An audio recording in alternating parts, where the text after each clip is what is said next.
खाजगी शाळा आणि त्यामुळे होणारं मध्यमवर्गीय पालकांचं खच्चीकरण हे कितपत योग्य आणि कितपत अयोग्य, एक गृहिणी म्हणून आणि एक आई म्हणून मी माझे विचार तुमच्यासोबत मांडणार आहे.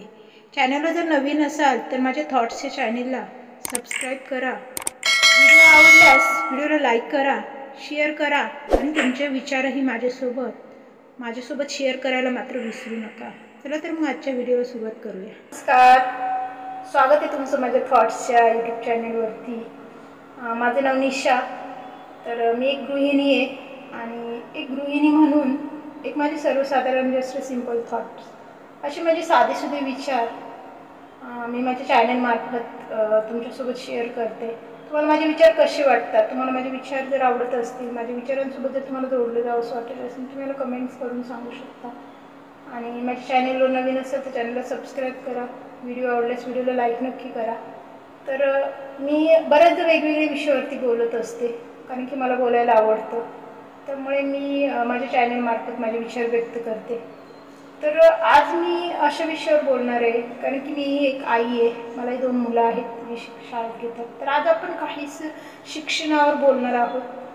तर शिक्षण म्हटलं की आत्ताच मुलांच्या काही शाळांच्या परीक्षा झाल्यात, काहींच्या व्हायच्या आहेत. तर आत्ता जी शिक्षण पद्धती आहे सध्याच्या स्थितीमध्ये, जी शिक्षण पद्धती सुरू आहे आपल्याकडे, तर SSC board, CBSE board, ICSE असे अनेक जे बोर्ड आहेत वेगवेगळ्या प्रकारचे. प्रत्येकाला वाटतं आपल्या मुलं चांगल्या शाळेत शिकावं, आपल्या मुलाला चांगलं शिक्षण द्यावं. याच्यासाठी प्रत्येक आई वडील त्यासाठी प्रयत्न करतात, त्यासाठी मेहनत घेतात. आपल्या मुलांना बेस्ट लाईफ कसं देता येईल, त्यांना चांगलं शिक्षण घेण्यासाठी जास्तीत जास्त मेहनत घेऊन त्यांना चांगल्या शाळेत शिक्षण देण्यासाठी प्रत्येक आई पालक ही धडपडत असतात.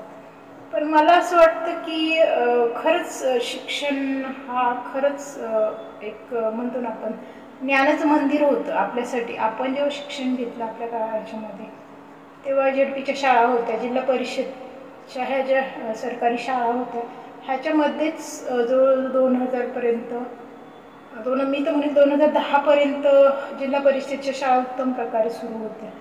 तर त्यानंतरचा जो काळ सुरू झाला तर तो इंग्लिश मिडियम. प्रत्येकाला वाटायला लागलं की आपला मुलगा इंग्लिश मिडियमलाच शिकावं, आपलं मुलं इंग्लिश मिडियमच्या शाळेत जावं. कारण की अर्थातच कॉम्पिटिशन म्हणतो आपण, जगामध्ये कॉम्पिटिशन इतकं वाढलं की आपला मुलगा कुठेतरी या कॉम्पिटिशनमध्ये, या जगाच्या स्पर्धेच्या ह्याच्यामध्ये, शिक्षणाच्या स्पर्धेमध्ये म्हणा, आपला मुलगा मागे राहायला नको. त्याच्यासाठी काही त्याच्या शिक्षणामुळे किंवा ह्याच्यामुळे त्याच्या करिअरमध्ये, त्याच्या भविष्यात त्याला काही अडचणी निर्माण व्हायला नको. तर ह्याच्यासाठी प्रत्येक पालक मग त्या कॉम्पिटिशनच्या जगात टिकून राहायचं आहे म्हणून आपल्या मुलांना बेस्ट शिक्षण देण्यासाठी चांगल्या शाळा निवडतात. भरमसाठ फी असते शाळेंची, भरपूर प्रमाणात फी. आता आम्ही बघतो आमच्या दोन्ही मुलं CBSE बोर्डामध्ये शिकतात. दोघांची आम्हाला जवळ अर्ली म्हणजे वर्षाला जवळ 2 लाख रुपये जातात. तर हे प्रचंड प्रमाणात अशी ही फी आहे. म्हणजे मला तर वाटतं आमचं 10वीपर्यंतच्या शिक्षणाला पण एवढे पैसे जात नव्हते जेवढे पैसे मुलांना आता इयरली जातात, एका वर्षाला जातात. तर हा जो डिस्टन्स आहे, हा जो फरक मुलांच्या ह्याच्यामध्ये आणि मुलांना बरं एवढ्याच गोष्टीवरती ह्या गोष्टी थांबत नाही. फक्त शिक्षण चांगलं द्यायचं म्हणून आपण चांगल्या शाळा निवडतो, पण त्या शाळा अनेक प्रकारच्या गोष्टी आपल्याला लागतात. तर ते म्हणजे एक मुलांसाठी जे बुक्स असतात, ते बुक्स सेटही आपल्याला शाळेमार्फतच घ्यावी लागतात. त्यांची कुठेतरी दुकान शॉप्स ठरलेले असतात, तिथूनच आपल्याला ते अवेलेबल होतात. त्यामुळे आपल्याला ते जे सांगतील ती किंमत पे करून ते आपल्याला बुक्स घ्यावीच लागतात. का तर सेट आहे आपल्याकडे मागच्या वर्षीचं अवेलेबल असताना देखील आपल्याला ते नवीन गोष्टी घ्याव्याच लागतात. माझी गेली 4 वर्ष झाली मुलांकडे त्यांची इतके ड्रॉइंग किट झालं, ड्रॉइंगची म्हणजे इतके पदार्थ, म्हणजे त्यांच्या ज्या वस्तू आहेत, स्टेशनरीच्या ज्या वस्तू म्हणतो, त्या अशाच पडून आहेत. तर त्या बाबा नेक्स्ट इयरपर्यंत ते पुढच्या वर्षी पूर्णपणे वापरू शकत असताना देखील त्या आम्हाला नवीन किटमध्ये घ्याव्याच लागतात. तर हे का, तर ह्याच्यामध्ये कुठेतरी पालकांना मानसिक स्ट्रेस निर्माण होतो. आम्हालाही येतो, मलाही होतो या गोष्टीचा त्रास खरं तर. आणि मला असं वाटतं की अनेक असे पालक असतील की त्यांनाही या गोष्टीचा त्रास होतो. पण ही फक्त ही माझ्या मुलांच्या शाळेची सिच्युएशन नाही आहे, तर अनेक शाळा आहेत, अनेक खाजगी शाळा आहेत. हल्ली तर सरकारी शाळेमध्ये हाच प्रकार, म्हणजे फक्त मी म्हणते तिथे, पण तिथेही अनेक गोष्टींचा खर्च हा होतोच हल्ली. मला फारसा आत्ता अनुभव नाही आहे, पण खाजगी शाळेंनी मात्र ह्या गोष्टी ठरवलेल्याच आहे की तुमचं बुक सेट शाळेकडून घ्यायचं, बुक्सचे युनिफॉर्म झालं, शूज झालं, वेगवेगळ्या प्रकारचे डेज साजरे होतात. त्या डेजसाठी सुद्धा त्यांना स्कूलच्या युनिफॉर्मवरती तुम्ही स्कूलचे जे काही तुम्ही ॲन्युअल डे करता, स्पोर्ट डे करता, ह्या गोष्टींसाठी तुम्ही शाळेच्या ड्रेसवरती का नाही मुलांना प्रेझेंट करू शकत? तर म्हणजे तुम्हाला तुमच्या शाळेची पब्लिसिटी करायची अर्थातच, पण त्यासाठी तुम्ही पेरेंट्सला इतकं खर्च का पाडताय? आपले पेरेंट्स मुलांना उत्तम शिक्षण देण्यासाठी तुमच्याकडे जे पाठवत आहेत तर तितपत त्याच गोष्टी व्हायला हव्या. एक पेरेंट्स म्हणून, एक आई म्हणून मला माझे विचार मांडायचे वाटले म्हणून मी मांडते. मी कुठच्या शाळेला दोष किंवा कुठच्या शाळेला विरोध करत नाही आहे, सर्वप्रथम मला ते स्पष्ट करायचं आहे. पण ह्या जगामध्ये खरंच हल्ली हे शिक्षण म्हणजे अगदी बिझनेसच वाटतो कधी कधी. फक्त जिकडे तिकडे असं वाटतं की फक्त मुलांच्या शिक्षणाच्या नावाखाली लूटमार तर सुरू नाही आहे ना पालकांची. कारण की पालक स्वतःच्या पोटाला म्हणा, स्वतःच्या स्वप्नाला चिमटा काढून आपल्या मुलांच्या स्वप्नांसाठी, मुलांच्या शिक्षणासाठी धडपडत असतात. आणि ह्या छोट्या मोठ्या गोष्टींसाठी म्हणजे त्या गोष्टी मुलांना द्याव्याच लागतात. आणि मुलांनाही त्या गोष्टी अगदी सहज ते फक्त हे हवं आहे, ते हवं आहे, स्कूलमधून ऑर्डर म्हणतात ते फॉलो करण्यासाठी मुलं फक्त आईवडिलांवरती दबाव आणतात कुठेतरी. नाही, टीचरने आज हे मागितले, हे द्यायचे, हे आज सांगितले, ते सांगितले, हे करायचे, म्हणजे करणंच आहे. त्यांच्या त्या ॲक्टिव्हिटीज असतात त्याच्यासाठी कितीतरी वर्षभरासाठी खर्च होतो. हे घेऊन या, ते घेऊन या, प्रत्येक सतत तो खर्च हा सुरूच असतो. म्हणजे मुलांचं शिक्षण बाजूला आणि त्यांचा तो खर्च ह्याच्यामध्येच बरं. ह्या सगळ्या गोष्टींमध्ये पूर्वी असं नव्हतं शिक्षण. आपण जेव्हा आमचं शिक्षण झालं 10वीपर्यंत आई वडिलांना शाळेचं तोंडही माहीत नव्हतं. पेरेंट्स डे किंवा ते मीटिंग्स म्हणा, आता हल्ली महिन्याला मीटिंग्स असतात, पेरेंट्सला बोलवलं जातं, ओपन हाऊस, असे हे दिवसाचं म्हणजे पालकांनी मुलांच्या शाळेत प्रेझेंट राहणं हा आत्ता 50 जवळजवळ मुलांच्या 100% 60% मुलं आणि 40% पेरेंट्स वर्षभरासाठी तिथे अवेलेबल हवे अशी सिच्युएशन. आणि आपल्याला म्हणजे आमच्या काळामध्ये तर असं नव्हतं. पेरेंट्सला शिक्षकही ओळखत नव्हते, शिक्षकांना पेरेंट्स ओळखत नव्हते. आणि 10वीपर्यंत शिक्षण व्हायचं तरी आईवडिलांना शाळेचं तोंड माहीत नसायचं. मुलांचे रिपोर्ट कार्ड घरी यायचे, त्याच्यावरती सह्या व्हायच्या पालकांच्या. काही मुलं तर स्वतःच करून द्यायची, तेही शिक्षकांच्या लक्षात यायचं नाही. आणि असं म्हणजे हे अशा प्रकारचं शिक्षण झालं. त्यातूनही चांगली मुलं घडली, चांगलं शिक्षण घेतलं, चांगल्या नोकरीला लागली. असं नाही की त्यांचं शिक्षण आपल्या काळात जे शाळा होत्या, जिल्हा परिषद शाळा होत्या, कमी दर्जाच्या शाळा होत्या किंवा मराठी शाळेत मीडियममध्ये शिकलो म्हणून चांगले अधिकारी बनले नाही. तर खूप चांगले माझ्याही क्लासमेटमधले, माझ्या वर्गामधले आणि अजून माझ्या बॅचचे, माझ्या मागच्या पुढच्या अनेक असे ज्या ते इयरलीमध्ये माझ्या वर्षामध्ये शिक्षक होते. अनेक उत्तम चांगल्या पोस्टवरती कामाला लागलेली मुलं आहेत, चांगल्या क्षेत्रामध्ये ते आज नामांकित आहेत. पण आत्ता जो मुलांचं स्ट्रगल काळ म्हणजे पेरेंट्सचं स्ट्रगल काळ आहे ना, तो मुलांच्या शिक्षणासाठी खरंच खूप कठीण आहे. आणि मला तर जाणवतं की खरंच मुलांची जबाबदारी म्हणजे घरापेक्षा पेरेंट्स म्हणजे पालकांना, वडिलांना खास करून जॉब करणाऱ्या पुरुषांना कामाच्या ठिकाणपेक्षा मुलांच्या शिक्षणाचं जास्त टेन्शन. आईला घर सांभाळण्यापेक्षा मुलांच्या जबाबदारीचं शिक्षणाचं, त्यांना शाळेत न्या, त्यांना बसला न्या, या सगळ्या गोष्टींमध्ये ते पूर्णपणे आई वडील हे अगदी म्हणतो ना आपण इतके व्यस्त झालेत की त्यांना कधी कधी ती जबाबदारीसुद्धा जड वाटायला लागते. तर म्हणजे हे मुलांचं शिक्षण हे आई वडिलांसाठी जड व्हायला नको किंवा त्याचा त्रास वाटायला नको असं मला वाटतं. पण या गोष्टी सध्याच्या ह्या कॉम्पिटिशनच्या जगामध्ये सुरू आहेत, तर ह्या थांबतील म्हणून वाटत नाही. पण एक विचारांना कुठेतरी वाट मोकळी करायची म्हणून मी आजचा हा व्हिडिओ बनवला. तर त्यांचे ते प्रोजेक्ट मुलांचे हल्ली प्रोजेक्ट म्हणजे काय असतं हे सुद्धा माहीत नव्हतं. 10वीपर्यंत आम्हाला अजिबात असं काही माहीत नव्हतं. फक्त सायन्सच्या म्हणजे विज्ञानाच्या गोष्टी व्हायच्या, त्याही प्रयोगशाळेचं जे काही प्रयोग करायचे ते प्रयोगशाळेत जाऊन करायचे, एवढंच आपल्याकडे होतं. आपल्या घरापर्यंत कुठच्याही गोष्टी येत नव्हत्या. पण आता सतत काही ना काही मुलांचे प्रोजेक्ट्स असतात. ते प्रोजेक्ट्स मुलं बनवतात का प्रॉपर ते मला नाही वाटत. 90% प्रोजेक्ट हे पेरेंट्सलाच कंप्लीट करून द्यावे लागतात मुलांची. कारण की मुलांची तेवढी कॅपॅसिटी नाही आहे. तुम्ही जे प्रोजेक्ट स्कूलवाले जे प्रोजेक्ट मुलांकडून तुम्ही मागवताय किंवा जे करून घेण्याची अपेक्षा मुलांकडून करताय, तर ते प्रोजेक्ट एकतर तुम्ही स्कूलमध्ये कम्प्लीट करून घ्या मुलांकडून.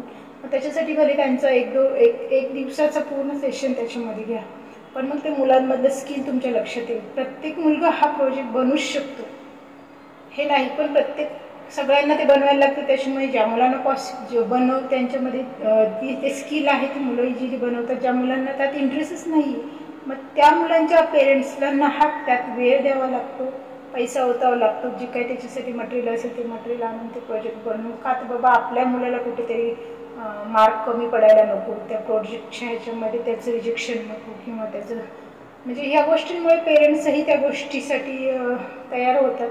मग ह्या ज्या गोष्टीत ह्या पेरेंट्सला नाहक होणारा त्रास जो आहे तो कुठेतरी थांबावा असं मला वाटतं. तर ह्या अनेक अशा गोष्टी आहेत की ज्या खाजगी शाळेकडून पालकांसाठी खरंच खूप त्रास वाटतो. बरेच पेरेंट्स मग ह्या गोष्टींमुळे मुलांचे हे प्रोजेक्ट झालं, मुलांचा अभ्यास झाला, ह्या गोष्टी अनेक पेरेंट्स असे आहेत की ते मुलांना चांगल्या शाळेत घालू शकतात, मुलांची फी भरू शकतात, पण त्या ठिकाणचं शिक्षण, ते इंग्लिश ती शिकवणे आपल्यावेळेस जर तुमचे पालक मराठीत बोलत आहेत, मराठीत शिकले, त्यांच्यासाठी ते कठीण आहे अभ्यासक्रम मुलांचा. आता माझ्या मुलांचा फार पडते, मी 4थीपर्यंत अभ्यास घेऊ शकले. माझा मोठा मुलगा आता 5वीला होता, 4थीपर्यंत मी त्याचा अभ्यास घेऊ शकले, पण 5वीला मी त्याच्याकडे पाहू शकली नाही, कारण की मला माझ्या डोक्यावरून जायच्या त्या गोष्टी. तर मग त्या गोष्टी मग मी टाळले. ती गोष्ट जसं शिकेल तुला जसं, पण आता त्याला तो स्वतः कव्हरअप होतो स्कूलमधून म्हणून त्याचा तो अभ्यास करतो. पण तरी असं वाटतं की मग असे अनेक पालक आहेत की ज्यांना त्या गोष्टी अजिबात जमत नाही. काही अशी पालक आहेत की त्यांचं शिक्षण नाही आहे, पण त्यांच्याकडे त्यांचं फायनान्शियल कंडिशन चांगली म्हणून ते चांगल्या शाळेमध्ये मुलांना टाकतात. मग अशा ठिकाणी मुलं गेल्यानंतर मुलांना जो गायडन्स घरी पालकांकडून मिळायला हवा तो मिळत नाही. बरेच पालकांचं शिक्षण नसल्या कारणाने किंवा इंग्लिशचा इम्प्रूव्ह नसल्यामुळे मग मुलांना कसं शिकवायचं, मग ते कंटाळा करतात आणि मग मुलं कुठेतरी मागे पडतात. अशी मुलं मग अशी मागे पडलेली मुलं मग कुठेतरी पालकांना वाटतं की बाबा हे डोक्याला इंग्लिशचं झंझटच नको. मग असे पालक मुलांना नाईलाजाने मग चांगल्या शाळेतून काढून घेतात आणि कुठेतरी जिल्हा परिषद किंवा कमी दर्जाची शाळा तिथे टाकतात. म्हणजे हे अशी पण सिच्युएशन आहे सध्याच्या स्थितीमध्ये. असे पण पालक मी पाहिलेत की जे ह्या मुलांचा अभ्यास घ्यावा लागतो, मुलांचे होमवर्क्स वगैरे हे इंग्लिशच्या कमतरतेमुळे किंवा मग मुलांच्या त्या गोष्टी करून घेता येत नाही, म्हणून अनेक पालक मुलांना चांगल्या शाळेतून काढून किंवा इंग्लिश मिडियमच्या ज्या शाळा त्याच्यातून काढून आपल्या जिल्हा परिषदच्या शाळेत टाकतात, जिथे पालकांना जास्त इन्व्हॉल्व्ह व्हावं लागणार नाही किंवा जास्त लक्ष द्यावं लागणार नाही, मग अशा शाळेमध्ये मुलांना टाकून देतात.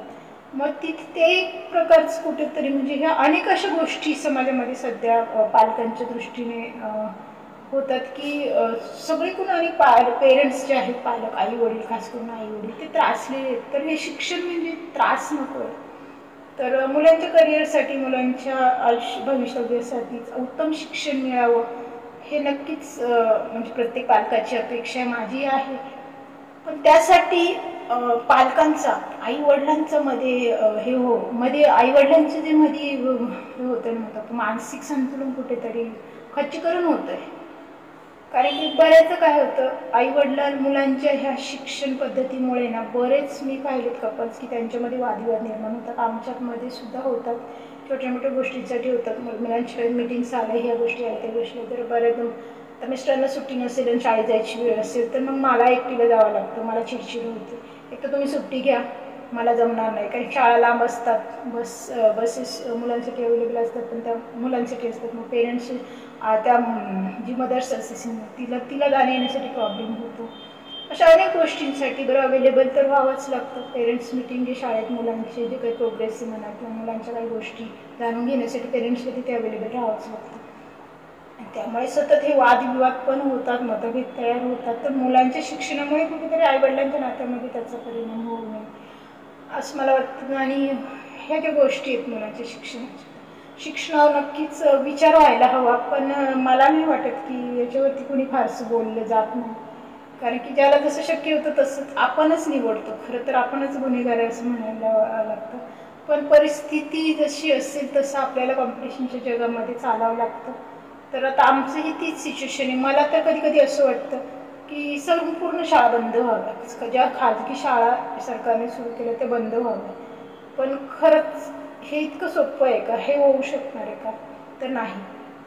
तर त्यामुळे मग असं वाटतं की आपली फायनान्शियल कंडिशन जर चांगली आहे, आपल्या मुलांना आपण जर चांगलं शिक्षण देऊ शकतो, तर त्यासाठी नक्कीच द्यायला हवं. म्हणून मग मुलांना चांगल्या शाळेत टाकण्याचा हा छोटासा प्रयत्न.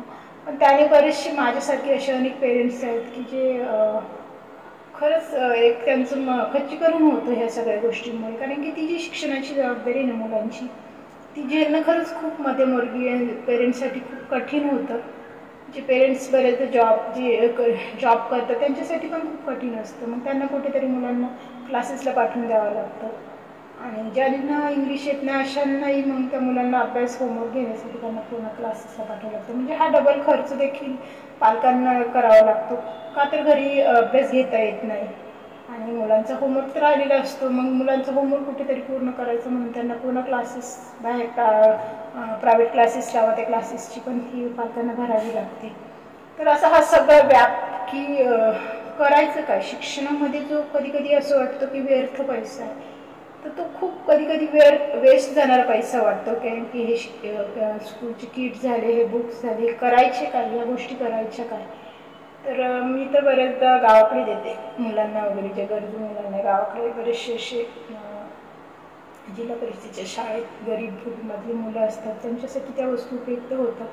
तर मी तर मुलांची वस्तू पाठवून देते, ज्या वस्तू. कारण दरवर्षी मुलांच्या बऱ्याचशा गोष्टी अशा नवीन अशाच राहतात, सेट टू सेट राहतात. पेन्सिल सेट झालं वगैरे झालं, अनेक गोष्टी अशा असतात की सेट वाईज घ्याव्या लागतात. अगदी ते म्हणजे नाही हे किटच आहे.